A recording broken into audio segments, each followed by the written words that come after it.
Hi hello good morning. నేను గోపీనాథ్, మీ food లవర్ని. చూడండి, ఈరోజు కూడా రెండు దోశలు మిగిలినాయి నా కోసము వేసి పెట్టింది. విత్ చట్నీ, టమాటా అండ్ నువ్వుల చట్నీ. చాలా బాగుంటుంది, ఈ కాంబినేషన్లో కూడా చాలా బాగుంటుంది.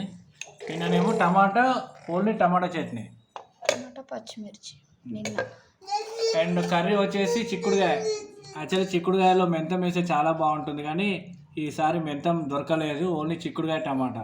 అయినా కానీ టేస్ట్ చాలా బాగుంటుందని నేను అనుకుంటున్నా, ఎందుకంటే మా మిస్సెస్ బాగా వండుతుంది కాబట్టి. లంచ్కి వైట్ రైస్, మా బాబుకు హాలిడేస్ కాబట్టి నాకు ఒక్కరికి లంచ్ బాక్స్, అండ్ తినడానికి ఒక ఫ్రూట్. ఎందుకంటే డైట్లో ఏదన్నా ఒకటి కొత్తగా హెల్తీ ఫుడ్ యాడ్ చేసుకోవాలి. ఇగో వీళ్ళిద్దరు, మా బాబు మా పాప. హాయ్ చెప్పండి. Hi friends. ఈరోజు మీరేం తిన్నారో కామెంట్ బాక్స్లో తెలియజేయండి. లైక్ చేయండి, షేర్ చేయండి, సబ్స్క్రైబ్ చేయండి. బాయ్.